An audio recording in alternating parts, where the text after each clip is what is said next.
I feel kind of like I just started this thing, and here it is, finished. A few videos ago, I asked if you guys wanted to see a tutorial on how I lay out masking for windows for the black trim. One person said yes. So here is an extremely long, boring, detailed explanation of how I do it. I might be a bit unorthodox in my approach. I use a thin piece of flexible masking tape and I just frame around the edge. I had thought that this would be a perfect tutorial piece because it's basically just a flat piece of plastic. Oh, I was wrong. It's got just a very slight hint of curvature to it, and it's really messing with me trying to lay this out. Now, I have seen people lay just one piece of tape down and then just very slightly cut around it. I am not that precise and my hands shake real bad. I don't do a whole lot of cutting as it is. Really, all I do is once I get it right where I want it, I just very lightly score the tape. I don't even cut all the way through because I am scared of scratching the clear part below it. Blow it. Once I have it scored though, however, I just rip that piece of scrap off. That leaves the edge just a little bit fuzzy, but that's fine. Just go and push it all back in place with your fingernail. Now, being an older car, the black surround, it wasn't that pronounced. Luckily though, despite this kit's age, it still has a frosted edge, so I know exactly where to put this tape. I don't know if I've ever said it, but manufacturers, when you mold in your wiper blades like this, I hate you. I want very bad things to happen to you. That's it though, guys. This is my safe and foolproof way of doing this.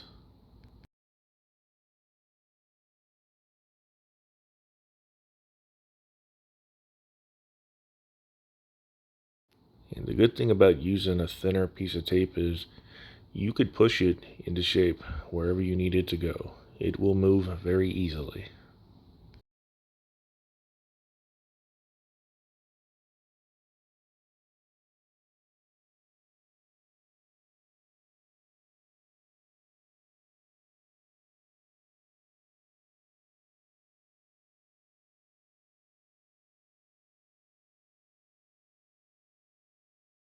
Now, if you do need to do any touch-ups or clean up any uneven edges, your fingernail will work just fine. I've been doing this method for years. I've never had any problems. It's foolproof. It's easy. You can't go wrong doing it like this.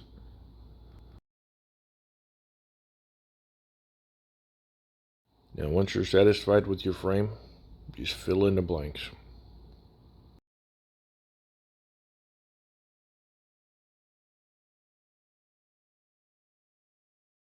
It may be unnecessary, but I always like to cover the front piece as well just because I'm afraid of overspray. And speaking of spray, let me tell you how I also paint these while I'm here. I will always paint over and away from the tape line and just let the paint fall down into place. If you paint directly into the tape line like this, I've had issues where the air pressure has pushed and pulled the tape out of place and just caused nothing but bleed through and nasty lines. Now, of course, this really only applies to the first layer. Once you get that first coat of paint laid out, give it a little bit of time to dry just to kind of get tacky, and it will essentially create a seal on that tape line, so no more paint will bleed through.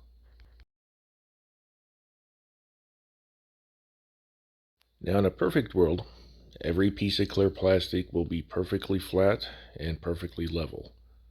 But what do we do when it's not? I will lay out a piece of tape, then use the dull side of a toothpick to go back in and locate all the edges.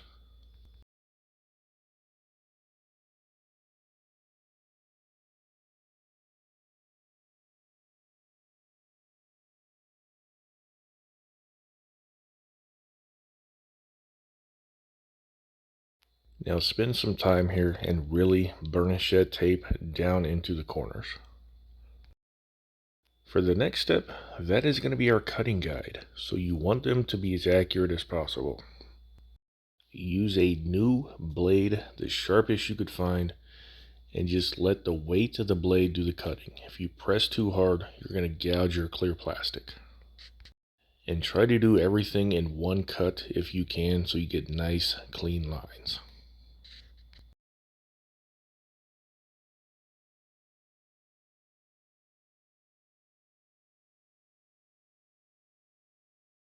And with the windows done, it is just masking like usual, because now we got to do all the trim painting.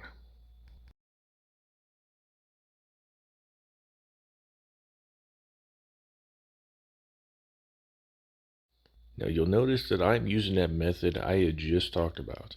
I am painting away from the tape line and over it and just letting the paint fall into place. Now for the trim and the windows, I'm using Tamiya X18 semi-gloss black. It actually worked out fairly decent in my favor. What I'm painting right now is the upper part of the dashboard.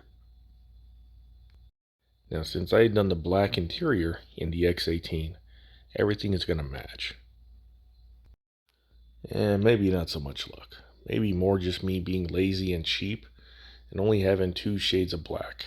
Extreme gloss and semi-gloss.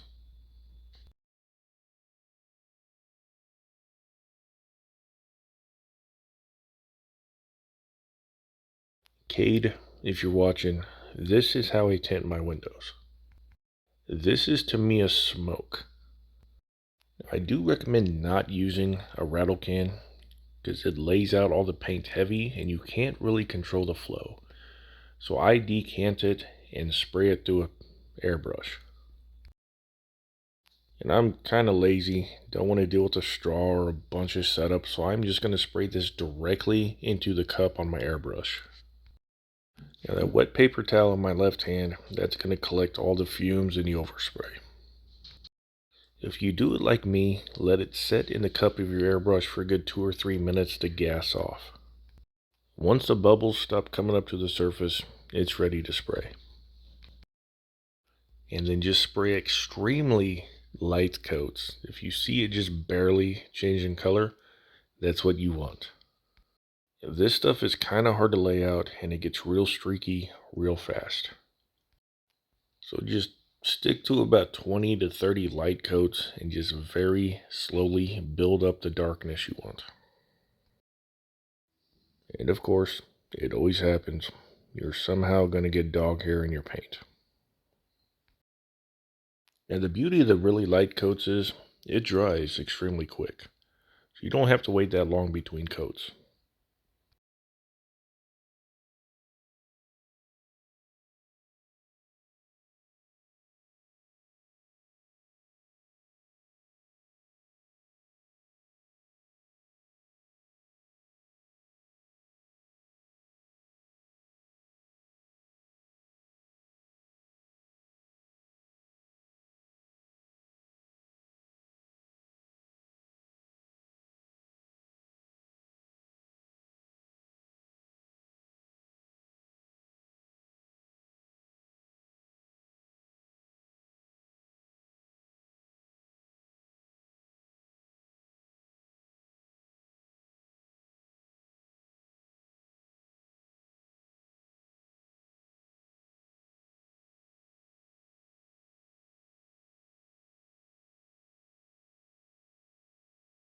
Now that all the trim and detail painting is done, we can finally start putting this thing together.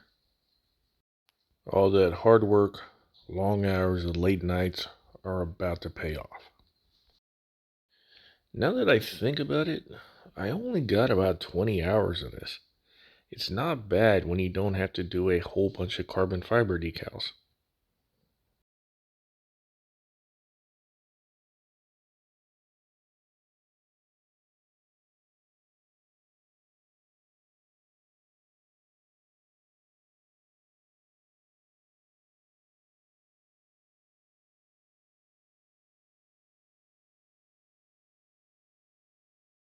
This is decal 2 of 2. Lotus doesn't do a whole lot of badging.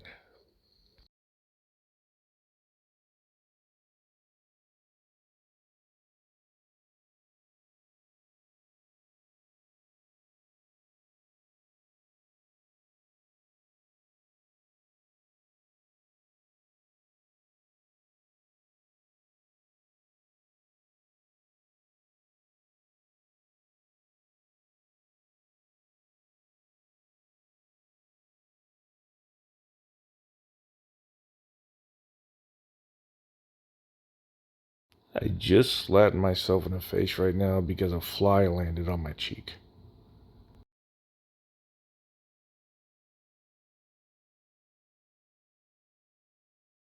It is time to paint up these taillights, and if you could not find a whole lot of reference photos, fear not. Just go to Google, find you some Toyota Corolla taillights, and you'll be just fine. That's right, Lotus was broke at the time. The Esprit was basically outsourced and made from spare parts.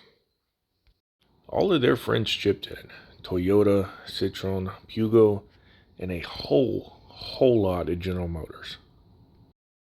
In fact, that dual overhead cam LT5 and the 4th gen ZL1 Corvette, that whole thing was a joint venture between Lotus and General Motors.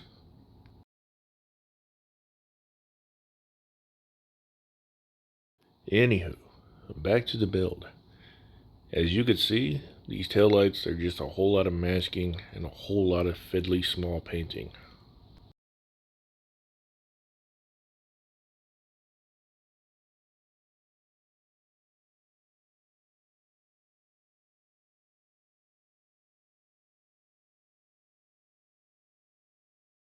With Halloween right around the corner, I figured it would be a good idea to substitute the clear red with blood from a goat. I just can't get the coverage I was hoping for.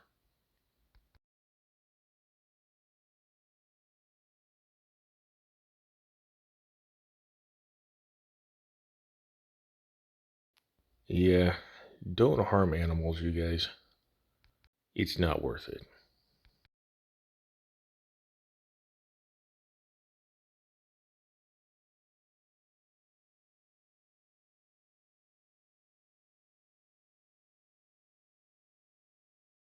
Now with the rear bumper done and this little itty bitty chunk of headliner installed, we can move on to the first milestone of this video. And that is sliding the interior tub into the body.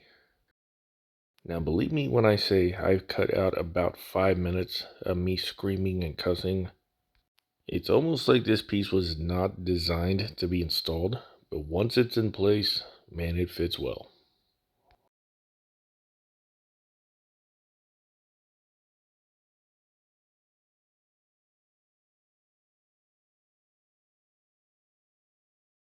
Really, your biggest obstacle is making sure the lower dash slides under the upper dash, and the front nose piece, it slides over the vents.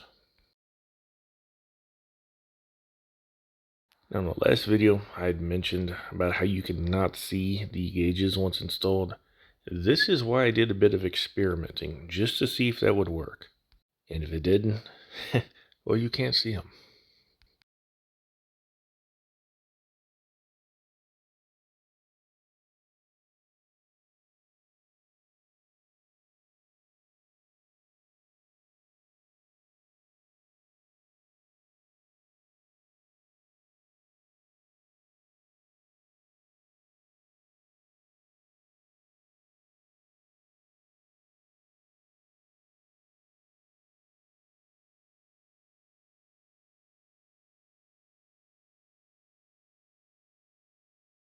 If for any reason my foolproof and 100% perfect plan of masking fails you, that will obviously be your fault and not mine.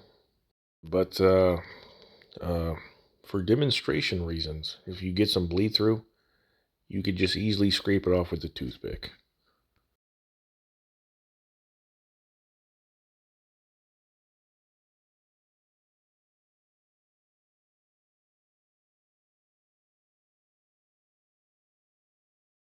I filmed this side maybe 5 times.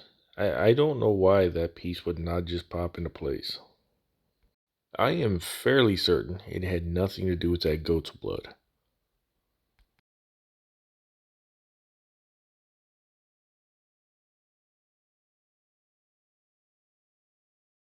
The rear bumper here, this little slot right here, you need to catch this lip. And once you get it just right, you got to slide it up into place underneath the spoiler. Now it's kind of tricky holding everything in place unless you got 3 hands, because then you could use your spare hand to tape it in place. And because I wanted a little bit of leeway to get everything in place before the glue setup, I'm going to be using some Testor's plastic cement and some of this. I've never dealt with it before. So far though, I like it. So yeah, we've all been here before. Just wait for glue to dry. Guess I'll go get a drink. Or at least a refill. These side skirts here, back when I first built this, it was a make it or break it for this kid for me. I may have found the solution. I'm going to use a toothpick as a wedge to essentially just pry out that door and quarter panel.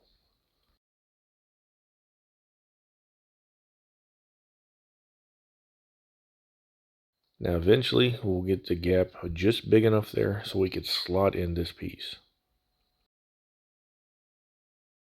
Now I'm going to do a dry fit here just to show you what I'm talking about. The idea here is get everything in place. You pull your toothpick, the door and everything, it'll spring back and pinch and hold everything in place where your glue sits. Now you may have to use just a little bit of tape for persuasion, as you could see here while I install the chassis, which is extremely straightforward. Probably the best fitting piece of this whole build.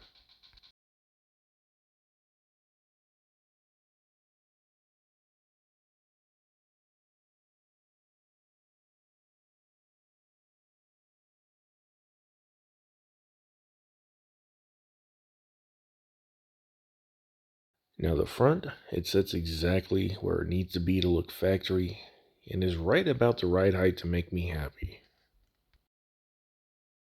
Now the rear, if you remember right, I said I couldn't modify the rear chassis because everything was brittle and would just break instead of bending. So I had to get just a little bit janky.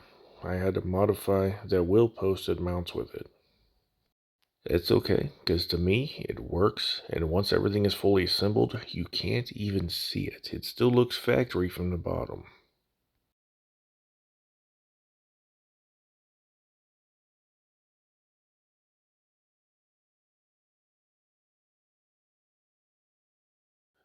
I'm probably going to regret it, but let's do a little sanity check just to see how it sits. To my utter amazement, it sits level. All 4 tires are touching the ground. Wow, I really was not expecting that.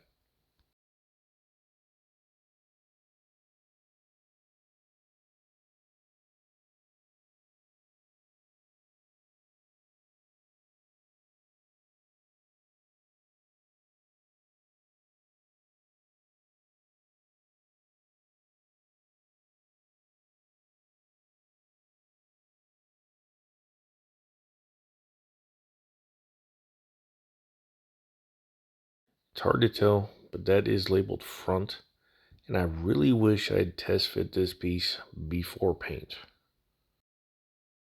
That piece is just a little bit too wide and it kind of catches on the edge when I try to close the bonnet. But at the same time, that friction also holds it closed. So, I don't know. Maybe I might be happy with it.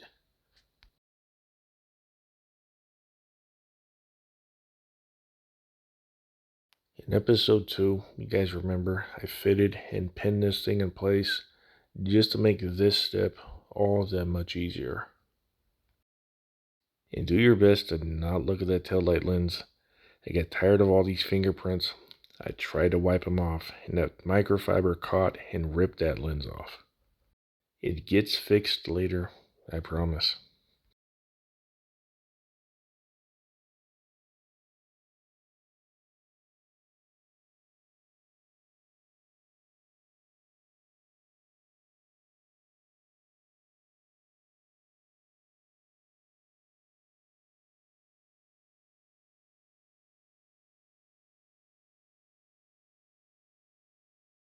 And that same thing goes for the mirrors. In episode 2, I pinned them, fed them in place, and now all I gotta do is just glue them in place.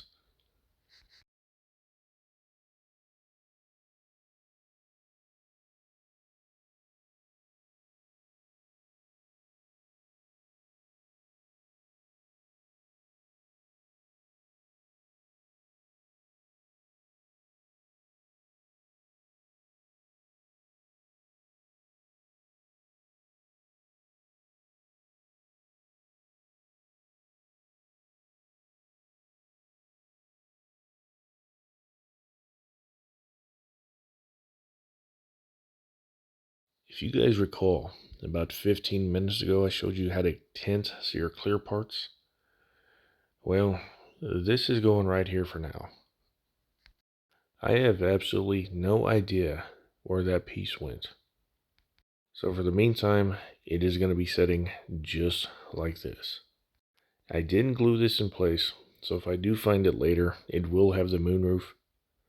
So for the meantime, well, I just got to call this one done. I will admit that I got just a bit preemptive here, and I forgot to do the side markers, but as you saw in the thumbnail for the video, I got them painted up and added. All that aside though, thank you for watching.